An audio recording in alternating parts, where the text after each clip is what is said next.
I'm Sonia Morton-Firth and you're tuned in to the Sonia Morton-Firth Show. Today my guest is Teresa Brooks. Teresa is an award-winning businesswoman, trained coach and NLP practitioner.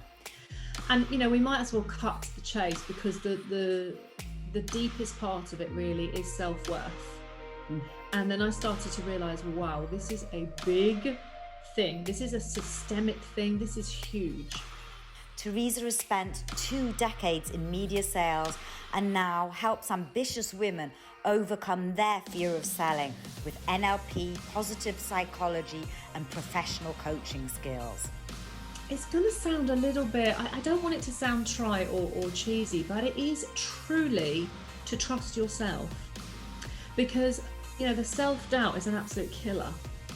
And there is an innate knowing in you. Okay, you can call it your higher self, you can call it whatever you want, whatever language works for you, that always knows what you want. Okay, it's that tiniest of voices that says, go for it. Teresa, thank you so much for being a guest on my show today. I'm very excited to have you on as a fellow podcaster as well.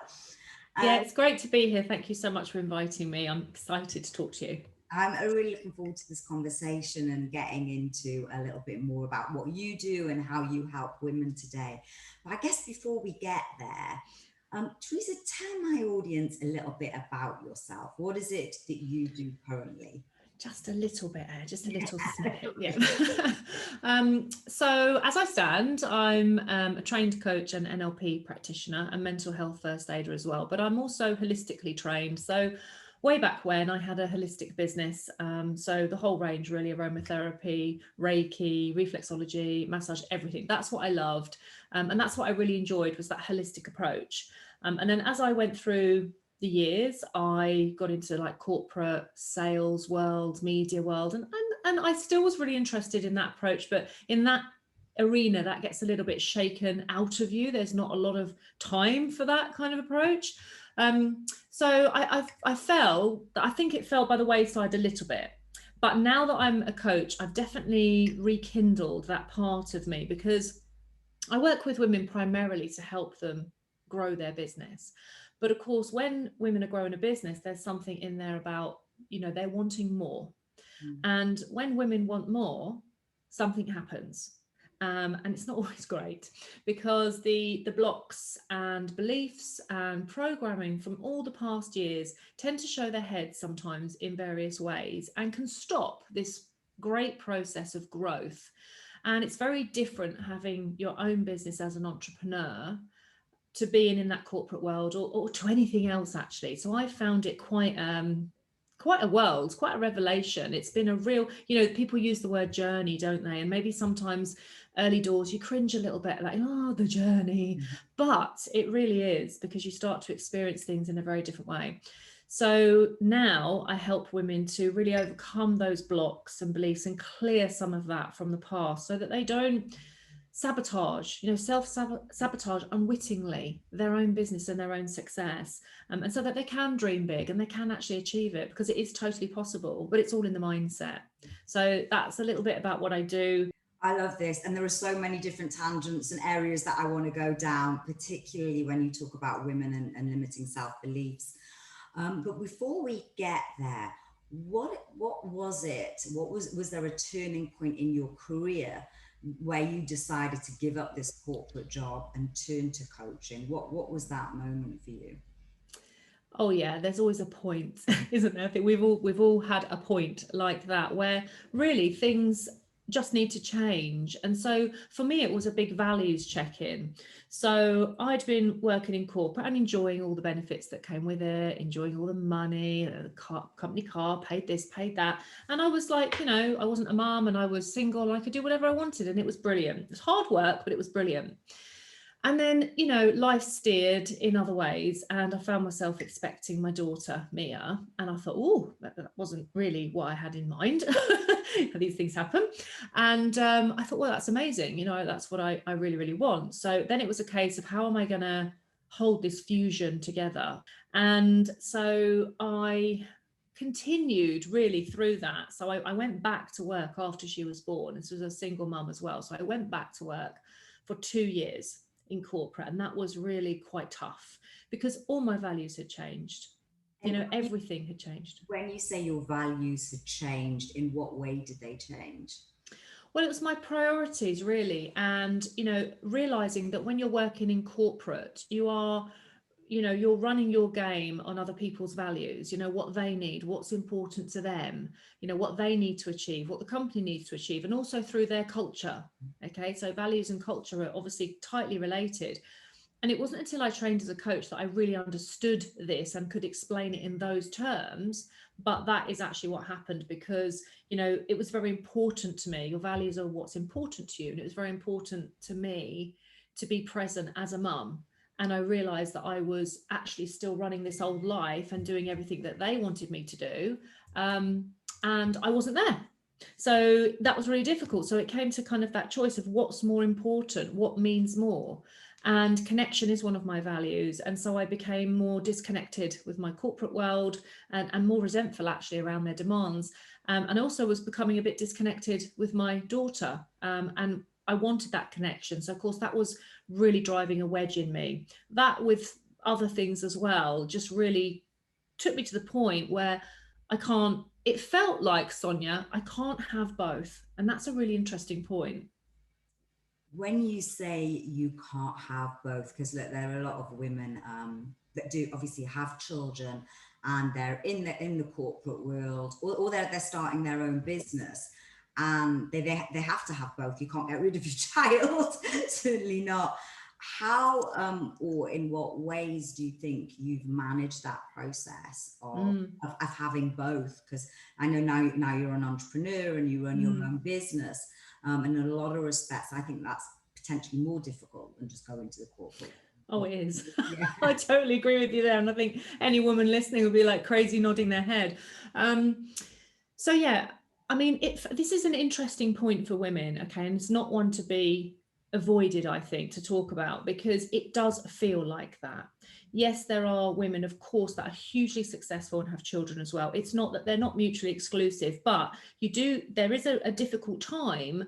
And I know because I work with women like this, you know, in real life that feel it's really hard for me to do this. I can't have that and have that as well. I've got these hats on. I'm a mother, I'm a wife, I'm all these things over here, and I'm trying to build my business here. Sometimes the support isn't there.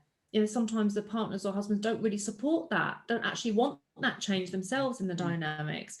There's lots of things that come into it that can make women feel that they are kind of doing this all the time, trying to balance it, you know, making a choice. Is it my family and everything I want, or is it that? And of course, we have a huge empowerment message out there, of which I stand firmly behind, saying, yes, you can. But let's not kid ourselves, right, that it's easy to do that, because it really isn't. But it is doable because I've done it, and I've done it as a single mum then and now. So, but you've got to really want it, and you've got to do a lot of navigation with it. I like that, the fact that you said you've got to really want it. Is there any other advice that you would say if there is a woman watching this that is thinking of either because they've got children, either giving up corporate life and maybe starting their own business, and really that issue for them is juggling the two things? Is there any things that you would say, right, this is what you really need to consider? Yeah, I think one really important thing to consider is your energy. And when I say energy, what I mean is you're away from energy and you're towards energy. Because in life, sometimes, you know, especially in that kind of circumstance, a woman, she might want to get out of the corporate like I did. You know, you want to get away from something. Something is not working and that something needs to change. So there's always plenty of away energy. Okay. But you've really got to balance that with the towards, like, where am I going? Why do I want to do it? I think if you just come out, because I mean, I've worked with women that come out of corporate and they're out, maybe redundancy, maybe a choice, maybe burnout, pressures, lots of things, not necessarily a positive choice always. And they just want to get away. And they're like, okay, I can do my own thing. Why don't I do my own thing? And that's not enough, because doing your own thing requires quite a lot of mindset transformation from where you were to where you want to be. And that's the part that I help women to work through, because that really is a sticky old transition.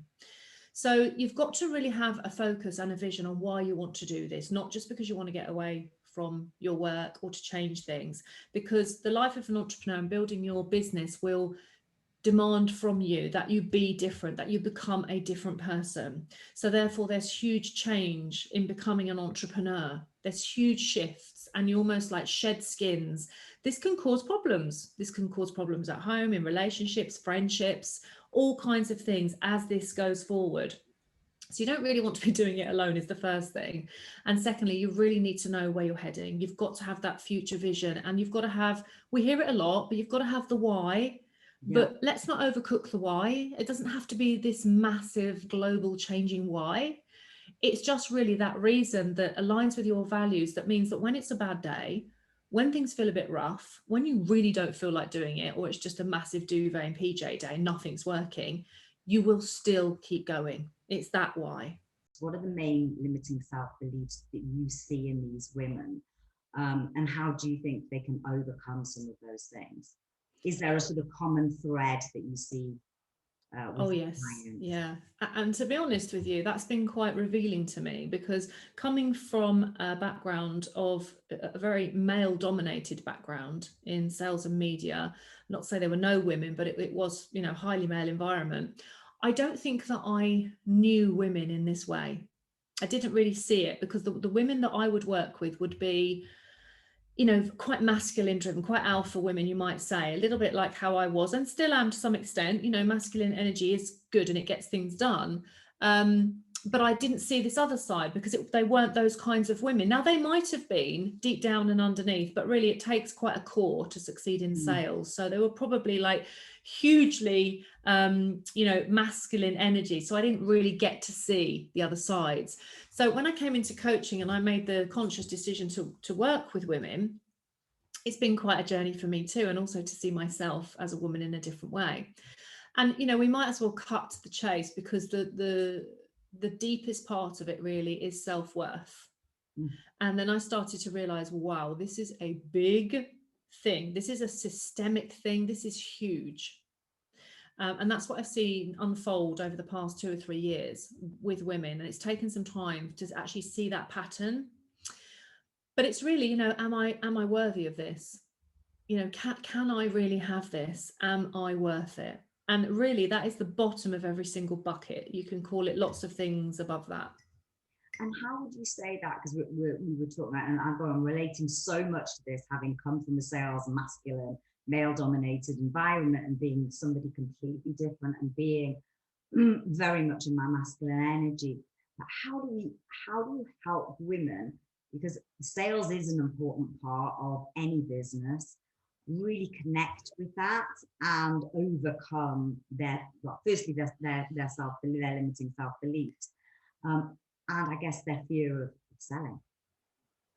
Yeah, I mean, interesting connections as well there, because so let's take the first part. So overcoming that, I mean, that is quite a deep rooted thing. So you need to really, it's, I always say it's like a ball of wool.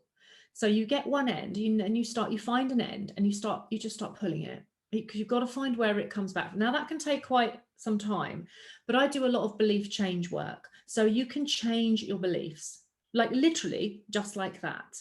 Okay. But it's not magic. There is no magic. So again, this goes back to you've got to want it. You've got to want it, because belief change work can be quite grueling. It's like taking that huge tanker in the sea and deciding you want to turn it another way. We need a new direction. It's not going to happen overnight. So the embodiment of belief change really is where this work has to be done, because, you know, working in NLP and with neuroscience, the brain is just needs programming. It needs reprogramming, basically. So we'll do the reprogramming. But again, if you're not behind it, if you're not really, really behind it, and you haven't got that burning desire, you might say things like, well, it doesn't work. I tried that. I've done it all. And how do you doesn't work? Convince women, because, and obviously we are talking about women, it can apply to men, but how do you convince women that it actually does work, and to sort of trust the process? Because that, like you say, that's the most important part. They have to. Really interesting word that you've used there, convince. So no, we don't convince anybody. So like I am not in the world of convincing. That's not what I sell. Because, you know, again, that is like sales, and that's a really great segue into that, because again, if somebody wants to change, then it's your change. It's not my change. I've got my own changes going on. It's absolutely yours. So you've got to want it. Okay, and you've got to have a greater purpose for doing it, because when the change work is quite hard, you'll want to give it up, you'll want to stop, you'll want to say, oh, and your comfort zone will call like the comfortable pajamas, come back to me. Let's sit on the couch and eat chocolate. Let's not do anything. That's too hard. And so you've really got to learn ways to soothe your ego. So that's what I do in the belief change work, so that we can soothe our ego, calm it down, because it's just really trying to protect us and saying, oh my, whatever it is you're doing is super dangerous. I think you're going to die. We must stop it immediately. Okay. And that's how it feels. And I always say, like, fear is a handbrake. So as soon as the ego part of you comes in trying to protect you, handbrake goes on, you get stuck. If you don't have a clear direction, strategically, emotionally, spiritually, mentally, all of those things, you're just going to stay stuck in the middle. And trust me, I have felt that. I have been that. And it's not a very nice feeling, because you think, well, what's going on? Why can't I shift? And you know you've got to do some more work. So two things are, how have you shifted yourself when you've been in those situations? How have you managed to shift yourself out of that? Yeah, so I just keep using my own tools. I keep using the tools that I've learned that work for everybody else. I use them for myself. So I do a lot of mindset work. I do a lot of affirmations work. I do a lot of visualization, meditation, and I trust. Literally, you know, every woman has got their own journey, their own struggles, okay, and their own twists and turns. It's a unique journey. I can only speak for mine. But when you're a single parent, you don't have that luxury to, well, I don't know if I can do it or not. I'm not really sure. Maybe you don't have those roads to go down. It's like there is no plan B. So whatever situation you're in, there has to be no plan B. Even if you are super supported in your life, you don't really have to do your business, but you want to. You've got to really want to do it, like you have to do it, you know. And I think that's the difference between creating something that's like a hobby, but there's a difference between being a hobbyist and then having your own business and really putting your back into it. So what happens is that when women have these limiting beliefs and things like that rolling around, and then you are building a business and you're passionate about what you do, right? These women love what they do. They're good at what they do. They've got years of experience. Okay. So they go, oh, I'm right at the beginning again. I feel like a newbie. And I'm like, you're not a newbie. You're starting with experience. Okay. That's not new. This thing is new maybe, but it's the same stuff. So you're not leaving all of those juicy experiences and skills behind. You're just going to use them in a new way. So we do a lot of repositioning, a lot of reframing, a lot of mindset work to basically see it differently. Sonia, you've got to see it differently for it to be different. That's it. So you can't keep doing the square peg round hole thing. But when you're going to run your business, obviously sales is going to come into it. And if you don't have any clients, then you haven't got a business. So it's quite simple, really. But of course, you know, everybody just wants the clients without having to do that part of it. And this is where it gets really interesting, because that part of it is the best part. That part of it is really showing up from the start as the person that you are going to be. You know, so say, for instance, you're a coach. I'll speak from my own industry. So you're a coach, you want that relationship with that client. You want to help them. You're going to show up. You're going to hold space. Okay, sometimes very deep space for this client to change within. But I don't want to do the selling bit. I don't want to talk to them about all this at the beginning. I just want that bit. Okay, I want to start there. I don't have to do that yucky stuff. And what I help women to reframe that is just to extend that line back a little bit to the first touch point that you may have with somebody, and just start the whole relationship there. So that when you go through the sales process and you're having a sales call, for instance, what we might call a discovery call, you realize that you're showing up from the start. So a lot of it is about detaching from the money. The money is what causes the mindset gremlins. That's it. So we do a lot of money mindset work, because when you can detach from any outcome, okay, and you visualize it as done, you know it's a success, this is it, okay, this is going to be positive, perfect energy for both of us. You visualize it, okay, you use some techniques around that, and you just let it go. So then all you need to do is go back to your life experience and just like close the gap. Now, within that gap, of course, you do need some skills as to what you're going to say, when you're going to say it, and the purpose of the sales call and what's going on. And that is a skilled thing. And most women who are building their own business have never had a sales job, have never been trained, and yet they're so hard on themselves about it. They expect themselves to be great at sales. And I always say, have you had any sales training? And they look at me a little bit blankly. No. Do you have a particular case study of somebody, and obviously not to name names, of someone that you've sort of taken this person through the process and helped them achieve their goals, potentially against their odds, where they've come in being very sort of closed down or very negative, or I just can't do this? Oh, absolutely. Basically, every woman that's been on my program, but there's one in particular, and she used to physically feel sick at the thought of making a sale or talking about the money. So for her, it was all about money mindset, and she's a beautiful, creative being, okay, who does stunning work. So there's no doubt about her abilities.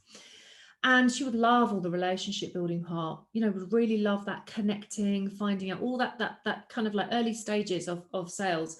Really, really good at that. But then as soon as it would get to a certain point, it would literally just turn her inside out. And what she would do is she would end up just looping around the same old conversation, coming back over some old stuff, just not getting to that part, completely avoiding it. And of course, not, maybe getting the client, but not really, but always just feeling so anxious about it. And then, of course, disappointed in herself because, oh, look, I haven't been able to do it. So then, you give yourself a really hard time, right? So she has absolutely shifted her money mindset, the way she uses her energy. She's now got the strategy. So they're my 3 pillars. She's now got the strategy for it as well. So she knows what she's doing at what point and why. She understands the sales line.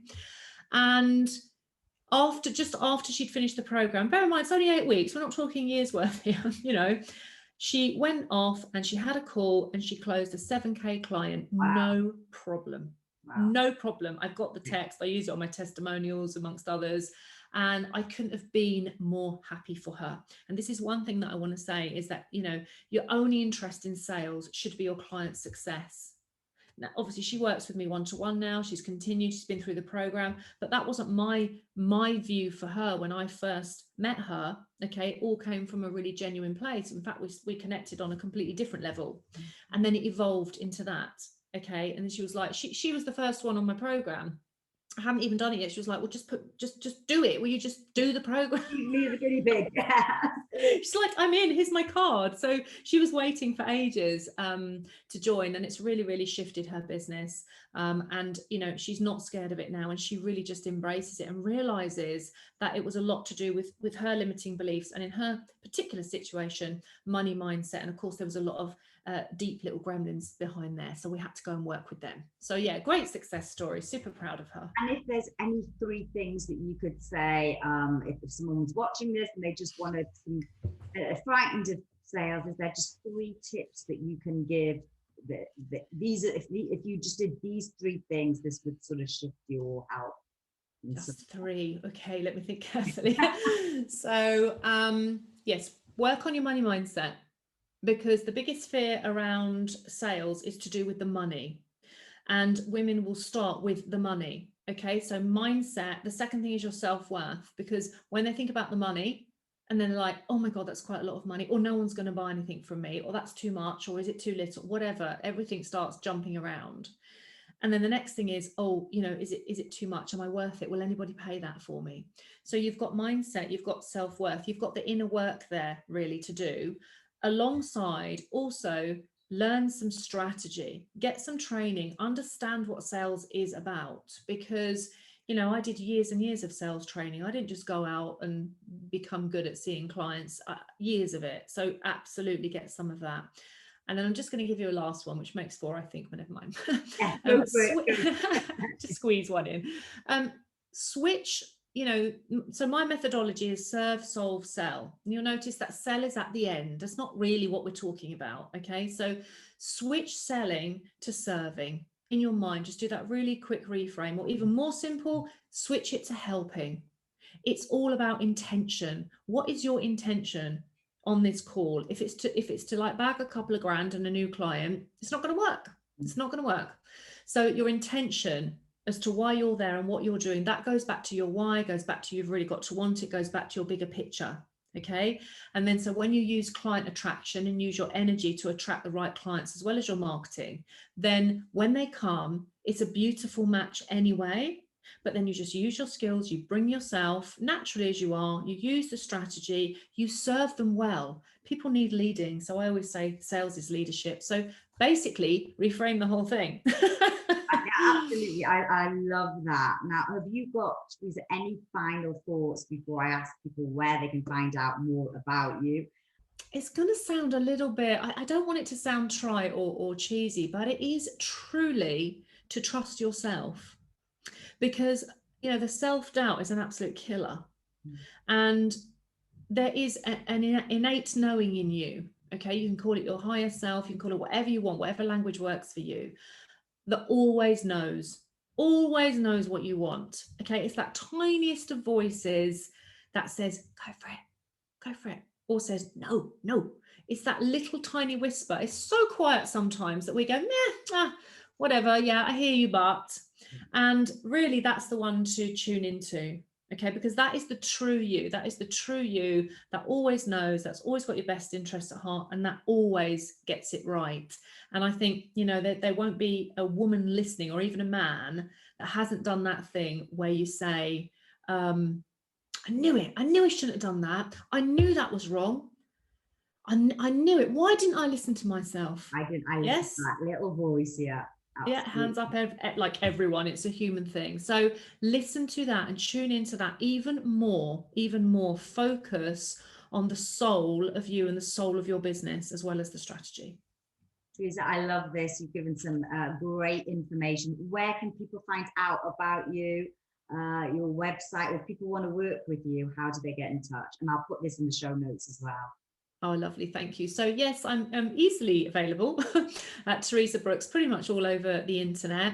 I'm having a new website, which will have a reveal soon. So that's teresabrookscoaching.com. So when that's ready, you'll be able to travel along there nicely. I'm on Instagram, Facebook, LinkedIn, wherever you choose to connect. It would be lovely to hear from people. And of course, I do have the Coach magazine, which I'm sure you'll happily put the link in. People can subscribe to that for free as well, read the magazine, receive all the podcasts, and yeah, just generally enjoy looking at some professional coaching articles and seeing who's out there in the industry. So yes, that's pretty much me. Thank you, Sonia. Thank you so much. Teresa, I've loved having you on my show. I think we could chat forever. Oh yes, yeah, for sure. But yeah, it's been lovely chatting to you, and I'm sure we will chat. There's a few things to come. But thank you so much, Teresa. It's been great to have you on my show. Thank you. My pleasure. Thank you. Hope you enjoyed the show. Remember, there's a new interview out every Monday, so hit subscribe and like, and you'll get it straight into your inbox.